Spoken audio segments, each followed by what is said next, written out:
નમસ્કાર મિત્રો, આપની યુટ્યુબ ચેનલ જોબ ગુરુમાં સૌનું સ્વાગત છે. હાલમાં મિત્રો બીએસએફની અંદર હેડ કોન્સ્ટેબલની પોસ્ટ માટે નવી ભરતીની જાહેરાત થઈ છે. તે અંગેની આપણે સંપૂર્ણ માહિતી જોઈશું. સૌપ્રથમ મિત્રો, આપણી યુટ્યુબ ચેનલ જોબ ગુરુમાં જો કોઈ મિત્ર નવા હોય તો તેમને સબસ્ક્રાઇબ કરવા નમ્ર વિનંતી.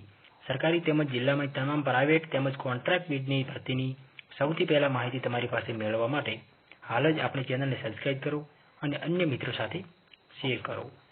તો હેડ કોન્સ્ટેબલની હાલમાં જે ભરતી ચાલુ છે તે અંગેની આપણે માહિતી જોતા તેની કુલ જગ્યાઓ મિત્રો 1121 છે અને તેનું પગાર ધોરણ જોઈએ તો 25,500 થી શરૂ કરી અને 81,100 રૂપિયા સુધી તેનું પગાર ધોરણ છે અને ફોર્મ ભરવાની છેલ્લી તારીખ 23 સપ્ટેમ્બર 2025 છે.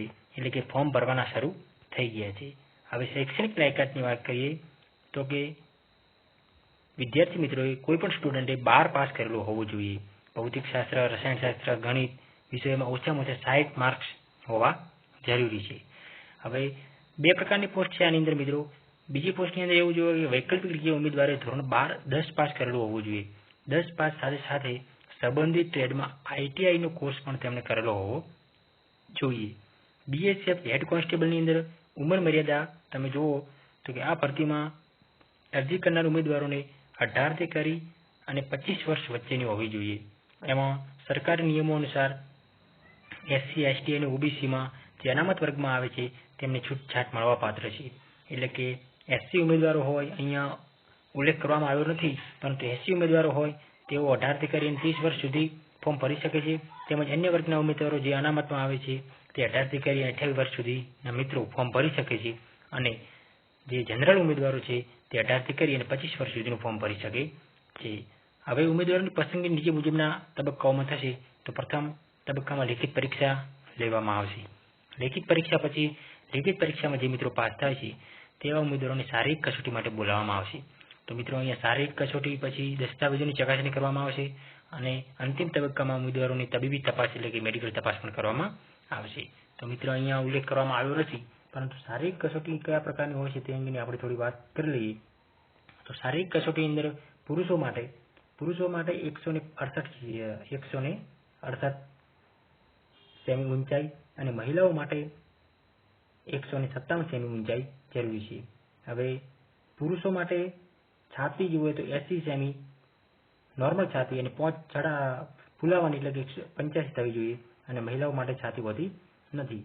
તેમજ પુરુષો માટે 1600 મીટર તેમાં રનિંગ પાસ કરવાનું હોય છે પુરુષો માટે અને તે 6.30 મિનિટની અંદર કરવાની હોય છે. તેમજ રનિંગ પાસ કર્યા પછી પુરુષો માટે 11 ફૂટ લોંગ જમ્પ અને 3.5 ફૂટ હાઈ જમ્પ તેમના માટે 3 ટ્રાય આપવામાં આવે છે અને મહિલાઓ માટે 800 મીટર રનિંગ 4 મિનિટની અંદર પાસ કરવાની હોય છે. તેમજ તેમને લોંગ જમ્પ 9 ફૂટ લોંગ જમ્પ અને 3 ફૂટ હાઈ જમ્પ કરવાનું હોય છે. ત્યારબાદ 200 માર્કનું પેપર આવે છે અને 50 માર્કનું લેખિત આવે છે. આમ કરીને કુલ 250 માંથી તમારું મેરિટ બનતું હોય છે. ફોર્મ ભરવા માટેની ફી જોઈએ તો અહીંયા જુઓ છો કે જનરલ, ઓબીસી, ઈડબ્લ્યુએસ કેટેગરીના ઉમેદવારો માટે 100 રૂપિયા રહેશે. તેમજ એસસી, એસટી મહિલાઓ માટે અને બીએસએફના તમામ વર્તમાન કર્મચારીઓ માટે કોઈ પણ પ્રકારની ફી ભરવાની રહેતી નથી.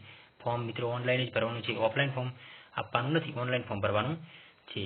હવે બીએસએફ હેડ કોન્સ્ટેબલની અગત્યની તારીખો જોઈએ તો કે ફોર્મ ભરવાની શરૂઆત 24 ઓગસ્ટ એટલે કે 24 ઓગસ્ટથી ફોર્મ ભરવાની શરૂઆત થશે.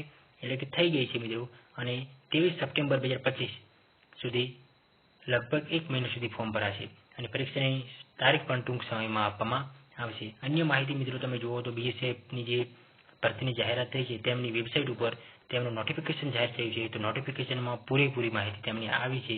તો તે નોટિફિકેશન જોવા તમામ મિત્રોને વિનંતી. તો આ બીએસએફની કોન્સ્ટેબલની જે માહિતી તમને આપી અને અન્ય મિત્રોને પણ શેર કરજો. તો થેન્ક યુ. જય હિન્દ, જય ભારત.